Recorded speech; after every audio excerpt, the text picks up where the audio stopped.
नमस्कार, economy today में आपका स्वागत है। और आज कारोबारी सत्र का चौथा दिन है। ट्रंकेटेड वीक रहेगा क्योंकि कल होली के उपलक्ष्य में जो भारतीय शेयर बाजार हैं वो बंद रहेंगे। तो प्रमुख आर्थिक खबरों के साथ सबसे पहले शुरुआत करते हैं इकोनॉमी टुडे की।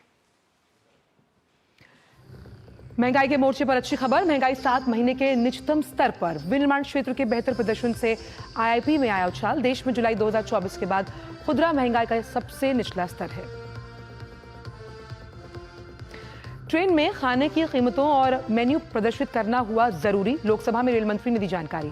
मेन्यू और शुल्क के लिंक के साथ यात्रियों को अब एसएमएस भी आना हो जाएगा शुरू। अमेरिका में स्टील और एल्यूमिनियम की आयात पर 25% शुल्क लागू। भारतीय उद्योग पर कोई बड़ा प्रभाव नहीं पड़ने की उम्मीद। अमेरिका को 1 लाख मीट्रिक टन से भी कम स्टील निर्यात करता है भारत। और लगातार सप्ताह के चौथे कारोबारी दिन आज बढ़त के साथ खुले भारतीय शेयर बाजार। शुरुआती कारोबार में सेंसेक्स 22 अंकों की रेंज बाउंड स्तरों पर 74,052 पर, वहीं निफ्टी सपाट दायरे में 22,477 पर कारोबार करता हुआ।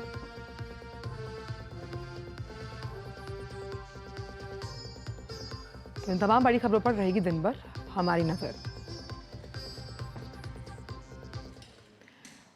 तो शुरुआत करते हैं दुनिया भर के बाजारों के साथ और देखते हैं कि गिफ्ट निफ्टी के जो शुरुआती क्यूज हैं आखिरकार वो किस तरह से इशारा करते हैं। गिफ्ट निफ्टी भी एक रेंज बाउंड दायरे में कारोबार करता हुआ 22,564 का लेवल है। हालांकि हमने कल देखा था कि भारतीय शेयर बाजारों में निचले स्तरों से रिकवरी होती हुई नजर आ रही थी। इस वक्त अगर सेंसेक्स के ओपनिंग काउंटर पर भी हम नजर डालें तो 74,051 का लेवल बहुत ही सीमित दायरे में कारोबार होता हुआ, यानी बीच में अगर हम इंट्राडे ट्रेडिंग देखेंगे तो यहाँ पर उछाल संभव है।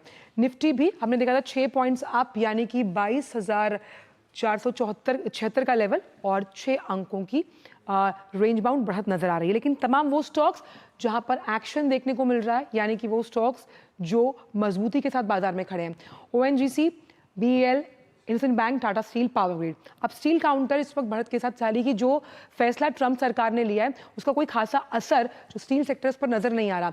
ओएनजीसी दिग्गज काउंटर पावर और गैस का, और यहाँ पर जिस तरह से हम लगातार हाइड्रोकार्बन को लेकर बड़े फैसले ले रहे हैं, इसलिए जो पूरा सेक्टर है वो स्तरों पर कारोबार करता हुआ नजर आ रहा है, यानी कि 2% से ज्यादा। लेकिन उन स्टॉक्स पर भी नजर डालते हैं जहां पर मुनाफा वसूली हावी है, यानी बाय ऑन डिप का कॉल।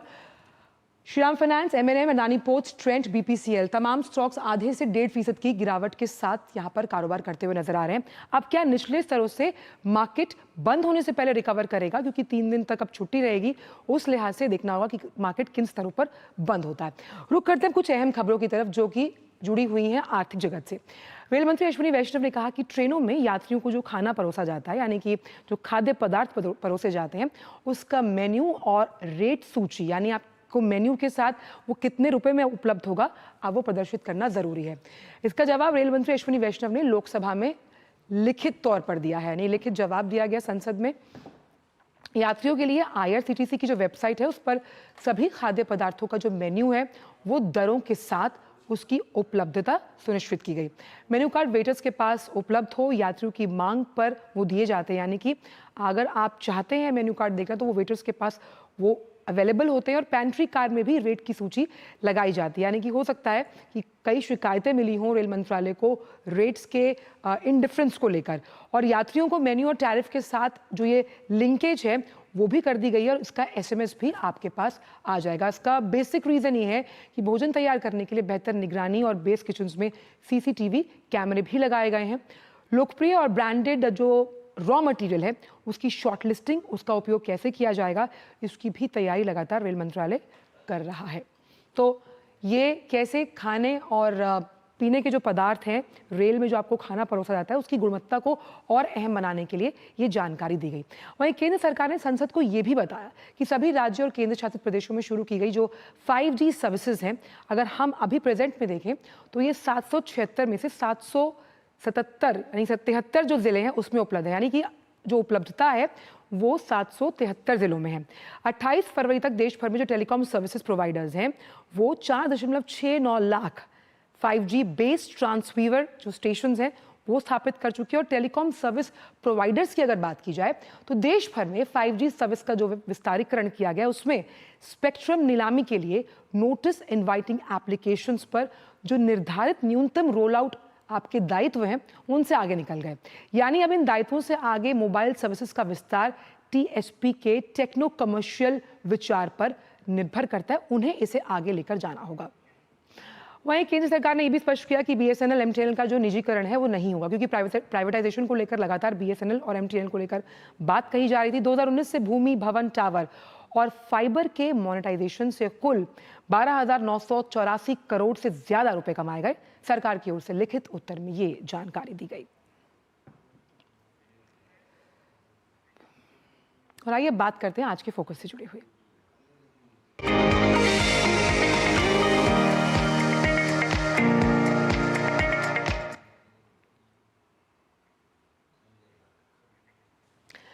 तो शेयर बाजार की बात करते हैं, जहां अभी गिरावट या हम यूं कहें कि एक उथल पुथल का माहौल है। और इस बीच भारतीय अर्थव्यवस्था के लिए बहुत ही पॉजिटिव और अच्छी खबर आई है। और अच्छी खबर आई है जिसने सबका मूड ऑन किया है, वो है ग्लोबल रेटिंग एजेंसी मूडीज की तरफ से, जिसने ये कहा कि जो करंट फाइनेंशियल ईयर यानी चालू वित्त वर्ष है उसमें 6.5% की दर से भारतीय अर्थव्यवस्था आगे बढ़ने वाली है। और ये एक बहुत ही कंफर्टेबल पोजीशन है जब हम ग्रोथ को लेकर फिस्कल प्रूडेंस यानी वित्तीय अनुशासन के साथ आगे बढ़ते हैं। अब ये होगा कैसे? जिस कैपिटल एक्सपेंडिचर यानी कैपेक्स, जो आपने बजट में कई बार टर्म सुनो, कैपेक्स यानी जो हम इंफ्रास्ट्रक्चर पर पैसा खर्च करते हैं, टैक्स जिसे कम किया गया, ब्याज दरों में कटौती की गई, ये तमाम जो 3 इंपॉर्टेंट फैक्टर्स हैं उसकी वजह से ग्रोथ को सपोर्ट मिलेगा। भारतीय बैंकों का रोल, क्योंकि वो फाइनेंशियल रीड माने जाते हैं किसी भी अर्थव्यवस्था की, वो बहुत इंपॉर्टेंट है। वहां का जो ऑपरेटिंग एनवायरनमेंट है उसने वित्त वर्ष इस वाला जो करंट फाइनेंशियल ईयर है, जो तमाम मापदंड है उसको काफी फेवरेबल बनाया। बैंकिंग सेक्टर में स्थिरता रहेगी, विलफुल डिफॉल्टर्स पर नकेल कसी जा रही है, NPAs में लगातार कमी है जिसकी वजह से बैंकिंग सेक्टर मजबूत होता हुआ। अब मॉनेटरी पॉलिसी के जरिए भारत में विकास संभावनाओं का समर्थन, हमने भी देखा कि 25 बेसिस पॉइंट्स कट किया गया था और ये फैसला जब RBI ने लिया बेंचमार्क लेंडिंग में कटौती करने का, इससे क्रेडिट ऑफटेक होगा, यानी आपकी जेब में पैसा आएगा, आप उस पैसे को खर्चेंगे, उपभोग की क्षमता बढ़ेगी। रिपोर्ट के मुताबिक महंगाई में और गिरावट आने की उम्मीद है, क्योंकि जो इन्फ्लेशन के साथ साथ मॉनसून है वो कंफर्टेबल पोजीशन पर आने की बात RBI ने अपनी मंथली रिपोर्ट में भी कही थी। महंगाई दर वित्त वर्ष 2025-26 में घटकर 4.5%, यानी जो आंकड़ा तय किया गया था उस पर बढ़ते हुए एक रेंज बाउंड दायरे में। और वित्त वर्ष 2024-25 में महंगाई दर का आंकड़ा हम देखिए 4.8 था, हम ऑलरेडी 4.2 पर हैं और उस लिहाज से जल्द ही इस लक्ष्य को भी हासिल करते हुए हम आगे बढ़ेंगे। वहीं बैंकिंग क्षेत्र के लाभ में काफी सुधार हुआ, क्योंकि स्मॉल सेविंग स्कीम्स पर लगातार जो ब्याज है उसे बढ़ाया गया है और इसीलिए ये जो मूडीज की रिपोर्ट है ये सकारात्मकता दिखाती हुई। और GDP का इस्तेमाल हम भारत की इकोनॉमी यानी हमारी इकोनॉमी की हेल्थ यानी सेहत कैसी है उसे जानने के लिए करते हैं।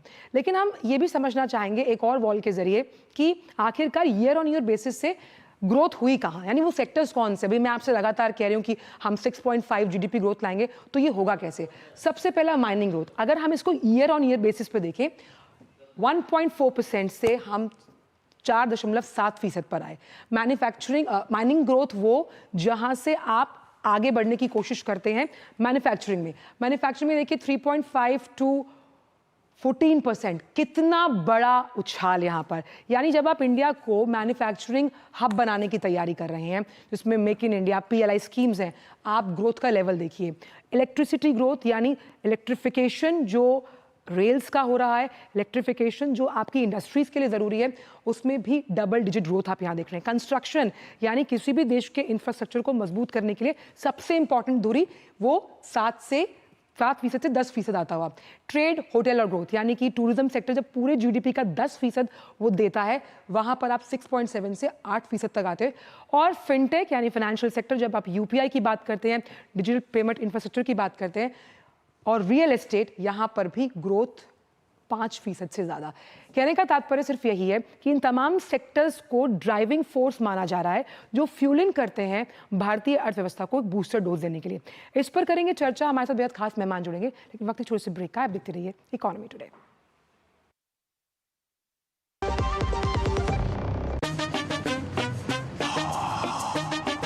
कैसे धंधा बढ़ेगा, कैसे गल्ला चलेगा, कैसे टाइकून बनेगा। ये काफी नहीं बेटा, जो स्कूटर है तेरा कब रॉकेट बनेगा। सिर्फ अक्षर बढ़ाने से बिजनेस बढ़ता तो हर बड़ा बिजनेस यही करता। बिजनेस बढ़ता है क्रेडिट से। अपनी दुकान में क्रेडिट ऑन यूपीआई अपनाओ। कस्टमर्स को यूपीआई पे क्रेडिट मिलेगा तो कस्टमर्स बढ़ेंगे और उनकी शॉपिंग भी। क्या समझे? अपने पेमेंट पार्टनर से संपर्क करें। जब धरती चीर कर निकलता है लोहे का पत्थर और मिलता है मोंगिया के जोश से, फिर तपता है, पिघलता है और बनता है फौलाद। अब होता है सरिया सारी खूबियों के साथ। मोंगिया स्टील, मजबूत देश का मजबूत सरिया।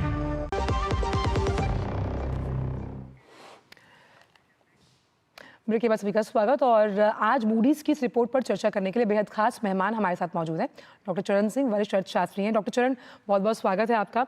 और मूडीज की ये रिपोर्ट आपके चेहरे पर भी मुझे लगता है मुस्कान लेकर आई है, जिस तरह से बहुत ही पॉजिटिव आउटलुक दिया, और खास तौर पर उन सेक्टर्स के लिए जहां पर फिनोमिनल ग्रोथ हमने देखी है। इसमें कोई शक नहीं है कि पूरी विश्व अर्थव्यवस्था थोड़ी लड़खड़ाई हुई है। पूरे विश्व में आपने देखा ही है कि अमेरिका कैसे टैरिफ वॉर में और उसके बाद रिटेलिएशन कर रहा है यूरोप और कनाडा। पर इस सारे स्थिति में जो भारत की अर्थव्यवस्था है वो काफ़ी स्थिर चल रही है। आपने देखा कुछ ही हफ्ते पहले जनवरी के आखिर में आईएमएफ ने प्रेडिक्शन किया था कि हम लोग 6.5% के दर से अगले 5 साल तक ऐसे ही बढ़ते रहेंगे। अभी कल हाल में जो मूडी रेटिंग ने रिपोर्ट दी है वो भी उसी चीज पे जोर डाल रही है कि हमारी जो अर्थव्यवस्था है एकदम मजबूत है। और बेशक ग्लोबल अर्थव्यवस्था, दुनिया की अर्थव्यवस्था लड़खड़ा रही है, पर उस सारी अर्थव्यवस्था में हम जहाँ जिस तरीके खड़े हैं और जिस तरीके हमारी परफॉर्मेंस चल रही है वो एकदम सॉलिड चल रही है। उसका उन्होंने मूल कारण अपनी अपनी रिपोर्ट में भी बताया कि जो सरकार का कैपिटल एक्सपेंडिचर है, जो खास करके इंफ्रास्ट्रक्चर पे, रोड्स, पोर्ट्स, रिवर्स, इन पे दिया जाता है और जिसके लॉन्ग टर्म इम्प्लीकेशंस होते हैं, जिसके एम्प्लॉयमेंट जनरेशन के भी काफ़ी मल्टीप्लायर इफेक्ट होता है, वो एकदम सॉलिड जा रहा है। दूसरी बात आपने देखा ही है, फरवरी 7 को रिजर्व बैंक ऑफ इंडिया ने 6.5% से 6.2% अपना रेपो रेट कम किया, रेट कम कर दिया।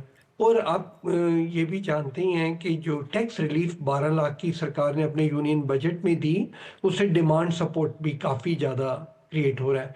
सो इन तीनों चीज़ों को मद्देनजर रखते हुए मोदी ने कहा कि 6.5% के करीब एक्सपेक्ट कर रहे हैं। सरकार ने 1 फरवरी को कहा था कि वो अगले वर्ष की ग्रोथ 6.3 से 6.8 एस्टिमेट कर रहे हैं। रिजर्व बैंक ऑफ इंडिया ने भी जब रिपोर्ट फरवरी में दी तो उन्होंने भी यही कहा था कि हम लोग 6.7 ग्रोथ का अनुमान लगा रहे हैं।